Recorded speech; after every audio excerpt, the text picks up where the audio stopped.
Chaf based. Chav based. We are holding in the second chapter of Tractate Shabbos. The name of the chapter is Bamem Adlikin, which discusses the laws of which oils are to be used, are acceptable for lighting Shabbos candles, and which wicks are acceptable for lighting Shabbos candles. And the last discussion that we had was about the candle of Hanukkah, that needs to be that if someone placed the candle above 20 amas from the ground, it's possible. 20 amas is, what did we say was 20 amas? 30 feet. About 30 feet above the ground. Pasul kesuka move is invalid as in the case of sukkah, and similarly in the case of move. We said, what is move? Move was an alleyway. Move is more than 20 amas higher than the ground below. This adjustment to permit carrying in the move on the Shabbos is invalid. So carrying in Shabbos in this area would be a problem.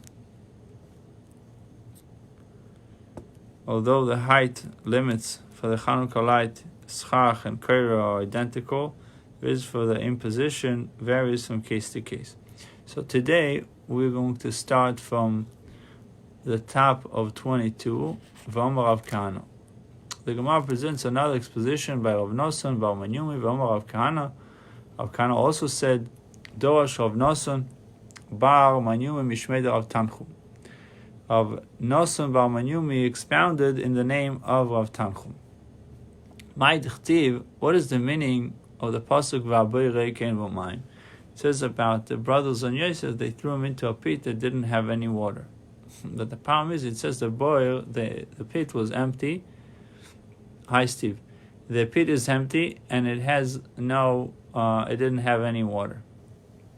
So what is why the double expression? The pit is empty and it didn't have any water. If you tell me the pit is empty, I know that it doesn't have any water. I know that there's no water. So what is really trying to teach me that it doesn't have mayim, it doesn't have water? It comes to teach me that although the pit is empty from water, but it's filled with snakes and scorpions. We generally learn from this concept that head that is not filled with Torah, he has snakes and scorpions that would fill his mind, that would fill his thoughts process. So it's important that the pit, the head should be filled with Torah. The requirement to place the Chanukah light within a tefach of the doorway to one's house, within a tefach, about 18 inches. And where exactly does he places the Chanukah candle? Ravacha says to the right, on the right side of the doorway, going to the house. Rav Shmuel said on the left. Shmuel and halacha follows Shmuel, which that's what we practice. It's the opposite side of the mezuzah. Kedei sheten Chanukah mismol mezuzah miyamin, in order to have the Chanukah to the left and the mezuzah to the right, so you'll have the entrance from both sides covered with mitzvahs. Have mitzvahs on both sides. It is forbidden to count money opposite the Chanukah light, meaning using the light in order to count money, because you're not allowed to use that light for anything else, just to light the Chanukah light. You can't use that light. So when I said this halacha next to Shmuel, he said to me, but what kedusha, what sanctity does it have? What holiness that the candle has that we shouldn't use its illumination? Why shouldn't we use it? So Matkif Rav Yosef challenges Shmuel's opinion. But does the split blood of undomesticated kosher animal or kosher fowl possesses an inherent holiness that we preclude one from kicking dirt over it? Certainly not. You see, when an animal or a fowl is shechted, there's a mitzvah to cover the blood. So we're not allowed to kick dirt over it. You have to cover the blood respectfully. Tanya v'shofach v'chisahu. Scripture say in his state, he shall spill its blood and cover it with earth. So specifically, the mitzvah of covering the blood is on fowl and undomesticated animals. So if you're shechting a cow, you don't have to cover its blood, which is a separate discussion. But the point is that you have b'mashe shofach yichase. What does it come to teach me? The juxtaposition of the word v'shofach, he spilled, v'chiso, and he covered. It comes to teach me that the slaughterer, the sheichet, shall cover the blood with what he used to spill it. Which implies that he should not cover it, should not cover the blood using his foot, which is degrading to the blood. So that God's commandment not be treated as in a contemptible way. It's a mitzvah to cover the blood, but it should be done in a respectful way. Hachanami, here also concludes Rav Yosef, one should make use of Chanukah light's illumination for a higher purpose, not to count money, even though the light is not inherently holy, but Shalom mitzvah b'zur solo, so that God's commandment not be treated as contemptible by him. I remember hearing an interesting analogy about someone asked a big Rav, would it be okay to do a business transaction in a it's not 100% kosher, it's not 100%, it's like gray area. You're not cheating, but you're not really saying the truth. It's like right in between. So he said, halachically, if God forbid a Sefer Torah is burning, Sefer Torah is burning, halachically you're allowed to light up your cigarette from it? He said you're allowed to. Well, you wouldn't do it. Why? Because it's contemptible. Right. It is the same thing. Over here, mitzvahs have to be done in a way in a respectful way. What is the law?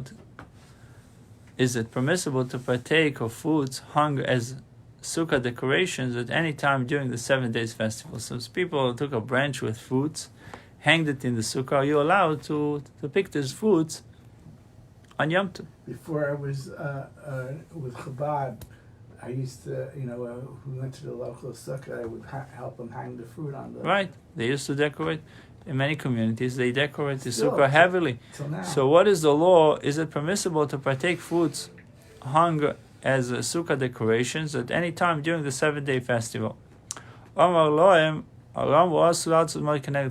he answered them that what we just learned before, that you should not count your money next to the Chanukah candles. Again, the same idea, not to use the mitzvah in a contemptible way. Even though it does not have inherent sanctity in it. Morid Avram, Rabbi Yosef said, Morid Avram, the master of Avram, Toli Tanya b'Deloi Tanya. Rabbi Yeshua has based a ruling that was taught in Tanaic text on a ruling that was taught in a Tanaic text. Sukkah Tanya. The answer to the question involving sukkah decorations was expressly taught in a Tanaic text. Chanukah lo Tanya, but when it comes to Chanukah, it's not written in a Tanaic text, but in an Amoraic dictum, which is a big difference. The Tanya, Sigecha kilchosa. Hi Maurice, hi Moshe. Sigecha kilchosa. If one covered his sukkah in the legally prescribed manner, you did it right. You covered the sukkah halachically in the legally prescribed manner. And he then beautified the sukkah with colored curtains and embroidered linens. And he hung nuts in the sukkah, peaches, almonds, pomegranates, clusters of grapes, and ratchets of grain. So jars containing reeds of grain. Thank you. Jars containing wine, oil, and fine flour. Also, listapik men should not be using them during the 7 days of Yom Tov. Ad moitzi Yom Tov achon shechag, until the night following the last day of the Yom Tov of the festival. V'imit na'alem akol lefitno. But if he placed these decorations, fruits decorations, grain decorations, and he made a stipulation that he's going to use it for eating, then he's allowed to pick it, allowed to take it on Yom Tov. Doesn't look. Allowed to partake. He may partake of the fruits during the festivals. Morris iron though. I don't think this is referring to fruits that are still connected to their tree. It's just a cluster of grapes. It's already detached from it. They just hung it in sukkah. Oh, I thought it was hanging. They're pulling it off. No. The father of all of them is the mitzvah of covering the blood. That it needs to be done in a respectful way. Although the Torah says you need to cover the blood of the fowl and the chaya and the undomesticated animal, but it still needs to be in a respectful way. You're not allowed to cover the blood with your foot. Rav said that we may not kindle from the Chanukah light to another Chanukah light. That's why we have the shamash, the main one. Shmuel Amar Madlikin, Shmuel said you're allowed to. Rav Amar En Matirin Tzitzit Mi Beged LeBeged. Rav said we may not unfasten tzitzis from an old four-cornered garment in order to attach them to a new garment. So let's say you have a garment that does not have tzitzit in it. So you're taking the old tzitzit from another garment and you're putting it onto a new tzitzit on the new garment. So the strings of the tzitzis, you're transferring them from an old one to a new one. It's Rav said we're not allowed to do it, and Shmuel said you're allowed to do it. Rav said that the law does not accord with Rabbi Shimon in the case of dragging. What is the case of dragging? It says in 21, the Gemara will presently explain the reference, since the halacha follows Rav's opinion in all disputes with Halacha follows Rav's opinion in all disputes with Shmuel involving ritual law, except the three mentioned here. The Gemara cited them together, even though it's focused on the Chanukah. Although the Gemara speaks about Chanukah lights, but these are the three that are the Halacha will follow Shmuel, not Rav. So we have to see what is the case of dragging. In all master's affairs, he acted in accordance with Rab. And we said, when it comes to ritual law, we follow Rav. Levar ma'anitlat David k'Shmuel, with exception of these three cases where he acted in accordance with Shmuel. What are they? Madlikim lener, that according to Shmuel you would be allowed to light from one candle to the other, and Chanukah candles. Madlikim miner lener, we may kindle from the one Chanukah light to another Chanukah light. Umatir mi beged leveged, and we may unfasten tzitzis from old garment to a new garment. V'alocha Rabbi Shimon v'gira, and the law does accord with Rabbi Shimon in the case of dragging. The Tanya, what is the case of dragging? Rabbi Shimon says, Goyo odom mito kisa v'safsol, a person may drag a bed, chair, or bench across the ground on Shabbat, so long as he does not intend to make a furrow. So if you have, back in the days, didn't have floors like we have today, and it was dirt. So when you drag the bench, the chair, or the bed, you're creating a furrow in the ground, which is a melacha. It's a prohibited work on Shabbos. You're allowed to do it if that's not your intention. Your intention is to transfer the bed from one side of the room to the other side of the room, and therefore it's permitted. Unless if you have in mind to create the furrow, to create this hole in the ground, then it should be halachically you're not allowed to. One of the rabbis was seated before Ada Barava, and while he's seated, he said, "Time of the Rav Mishum Bizay Mitzvah." he said Rav's reason for prohibiting from Chanukah light to kindle one Chanukah light from the other, he says it's bizui mitzvah. It's bizui, disrespect for the commandment. Amar lu lo tetzaisu le. So Ravad Barava thereupon said to the assembled sages, lo tetzaisu le, do not listen to him. Why not? Tama de Rav mishum de kalmakrish mitzvah. He says the reason of Rav, it was not because of it's not respectful to the mitzvah. It says because he is diminishing the mitzvah object. What does that mean? He's diminishing the mitzvah object. So it appears that as though one is dimming the flame of the Chanukah light by drawing out some of its oil when he ignites the chip with the light's flame. So somewhat you are taking away from the candle that you took the light from, taking some of its oil.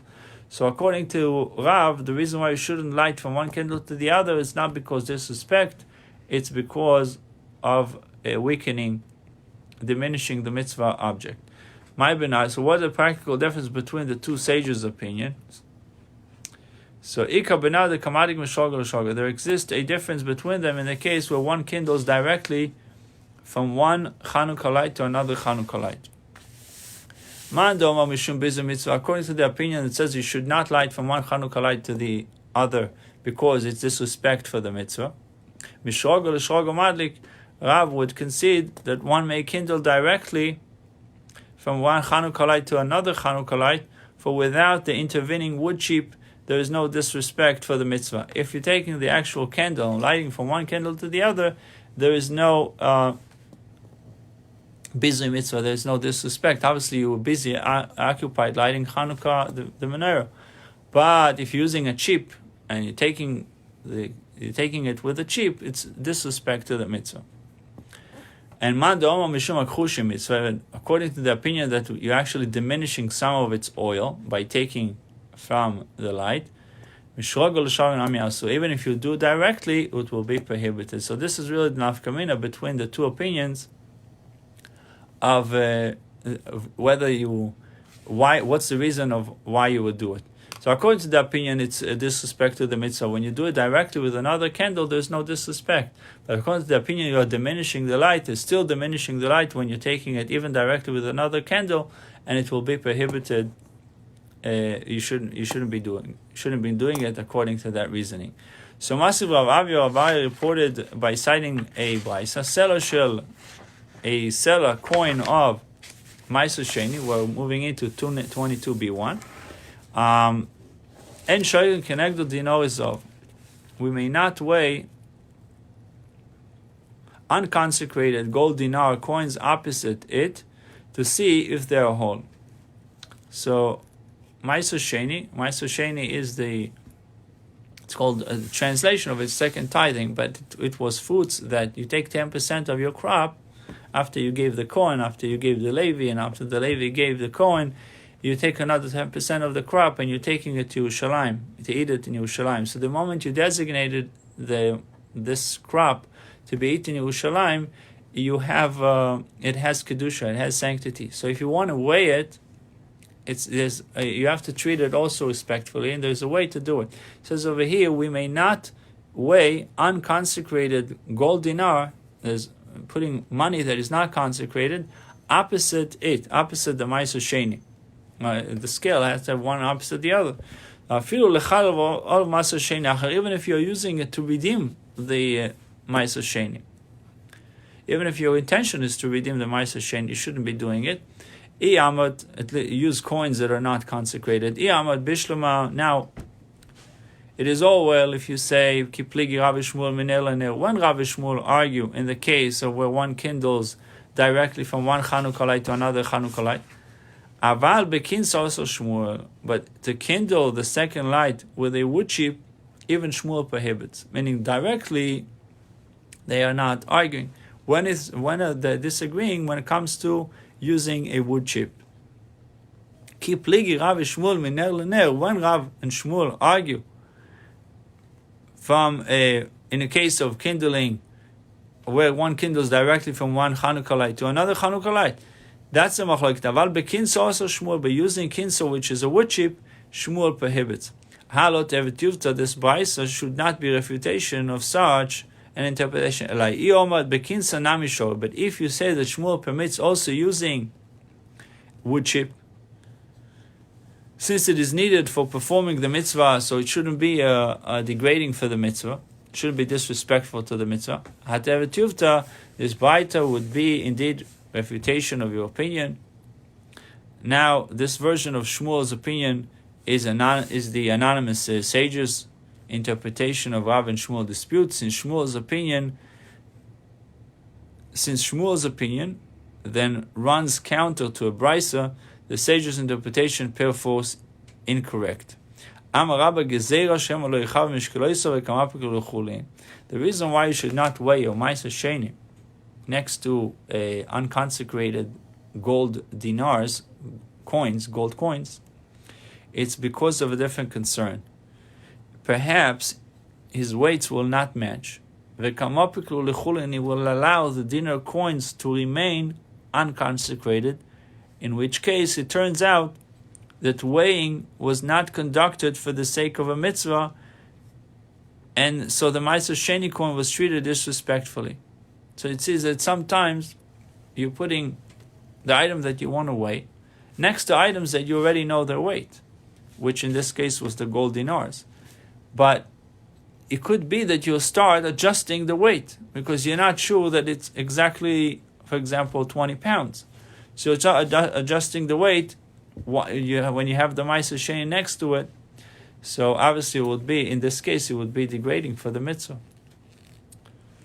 The and it will allow the dinar coins to remain unconsecrated, in which case it turns out that the weighing was not conducted for the sake of the mitzvah, and so the Ma'aser Sheni coin was treated disrespectfully.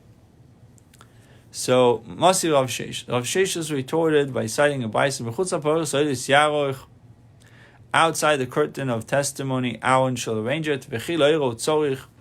Does God needs the menorah light? Why did Aaron light the menorah? Why did Aaron light the menorah? Does God need the menorah's light? 40 years, the entire 40 years that the children of Israel traveled in the wilderness, they traveled only by His light, the light of God.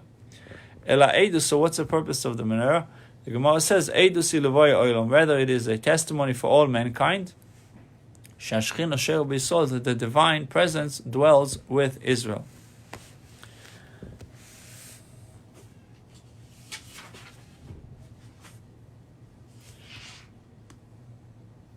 My Edus, what type of Rav Sheish continues articulating his challenge by asking, what precisely constitutes this testimony? How is this lighting a menorah outside the curtain in the tent of meeting, or outside the curtain of testimony? How is it a testimony to the world that Shechina dwells within Israel, that the divine presence dwells with us? My Edus. What precisely constitutes this testimony? Amar Rav, he answered by noting that while addressing this very question, Rav once stated, Zoi ner ma'aravi, this is the western lamp of the temple menorah, into which the Kohen puts on an amount of oil equal to the measure put into each of its counterparts, the other lamps, and yet from the western lamp he would kindle the other lamps each evening, and with it, late on the following day, he would conclude preparing the lamps for the next evening kindling. So it says in note 15, he writes, the other lamps went out in the morning, at which time the Kohen would clean them and replace their oil and wicks. The western lamp, however, miraculously burned throughout the day.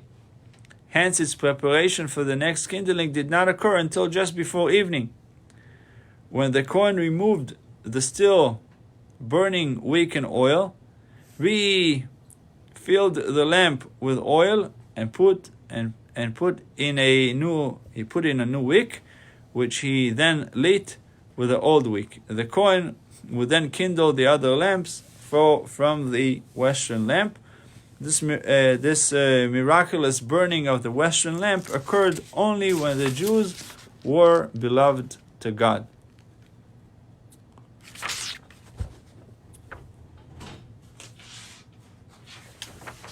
So, Ve'o, Rav Sheshes, now we're going to 22b2. Ve'o, Kevan the Kvi Neos, but here in the case of the menorah, inasmuch as the lamps are permanently attached to the branches, so that one cannot remove the western lamp from the menorah to kindle the other lamps.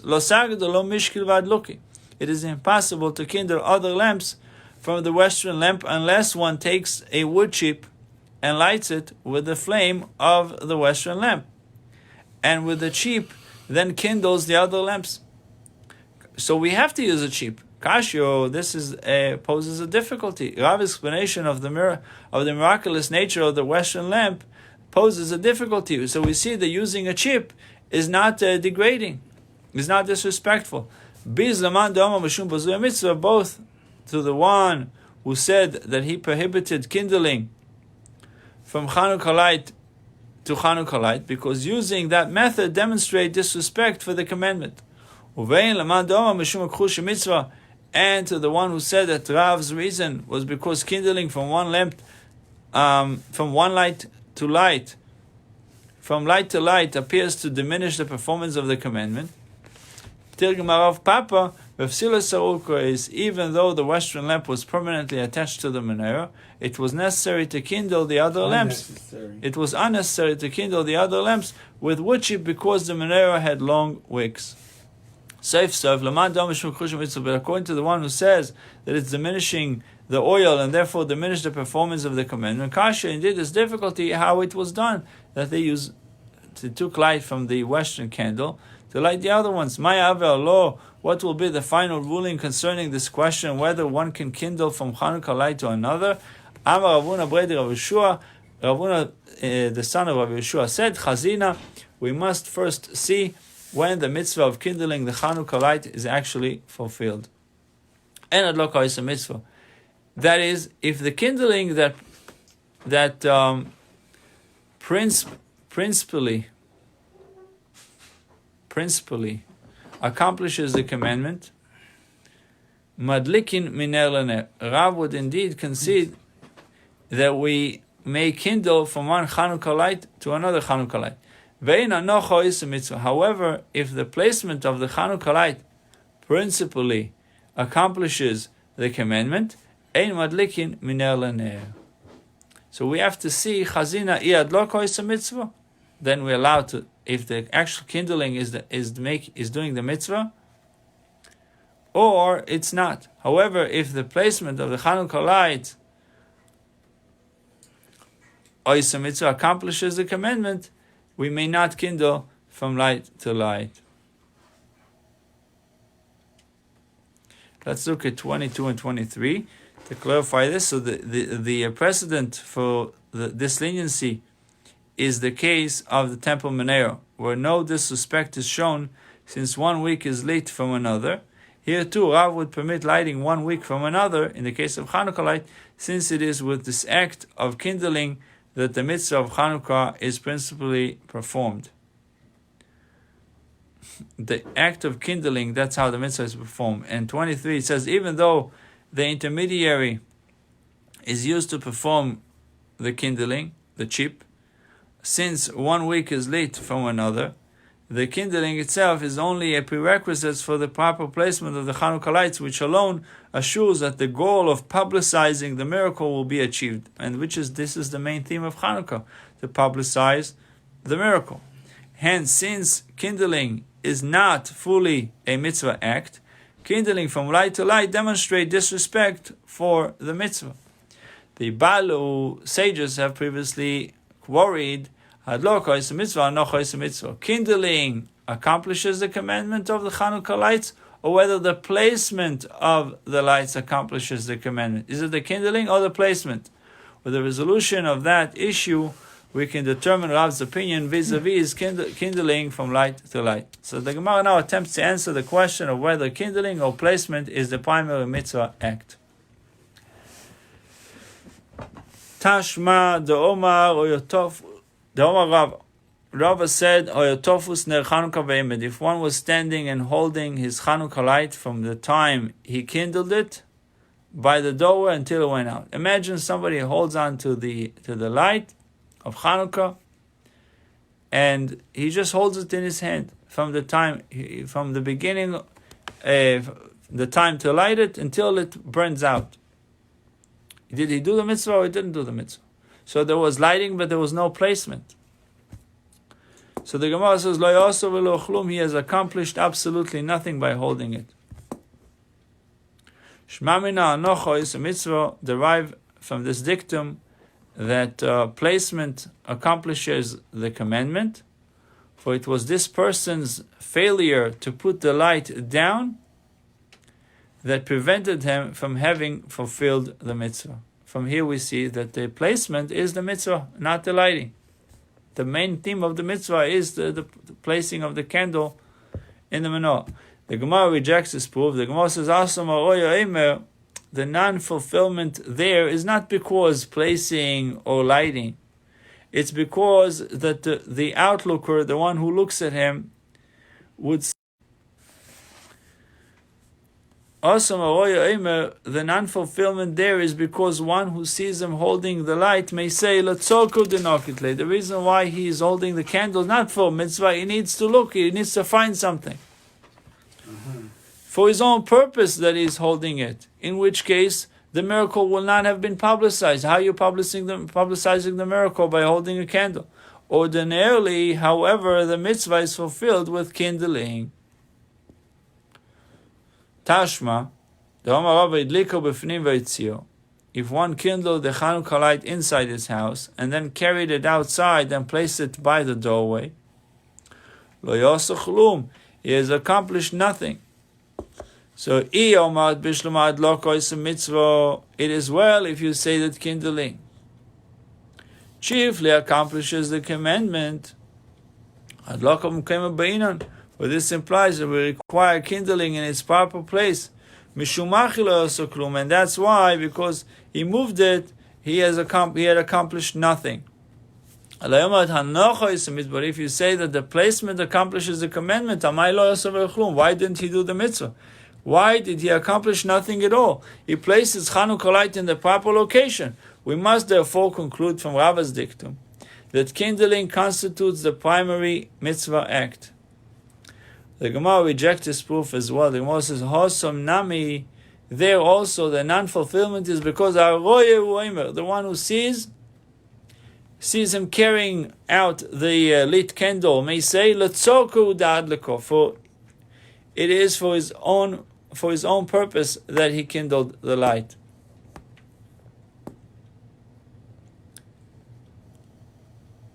And brought it outside, in which case the miracle will not have been publicized.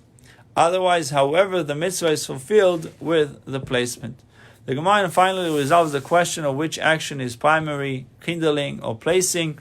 Tashma, come learn a proof that kindling is primary. The Amar Rabbi Yishua ben Levi said in 23a1,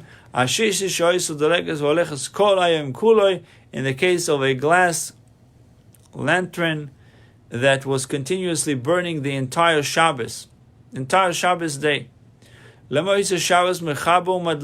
On the night following the Shabbos, Motzei Shabbos, one should extinguish the lantern flame and then rekindle it in order to fulfill the Chanukah mitzvah for Saturday night. It is well if you say that kindling accomplishes fulfillment of the commandments, since it is for that reason that one need not lift the lantern and put it down. But if you say that placement accomplishes fulfillment of the commandment, this ruling, he should extinguish the lantern and rekindle it for the purpose of Chanukah light, is incorrect. It should have been put it out. Magbio is lifting it, raising it, and then putting it down. to have lighting and placing. So Rabbi Yeshua's dictum thus indicates that kindling constitutes the primary mitzvah act. So we can stop here. God willing, we'll continue on Sunday with the videos. Buchim Tiyu, and Shalom, good Shabbos, good Chodesh, good month of miracles. Starting a new Chumash this week, a new section, Chumash Veiko, the book of Leviticus. So God willing, we'll be able to come together very soon and all able to hear the Torah, hear the reading of the Torah, daven with the minyan, and so on and so forth. Bruchim Tiyu.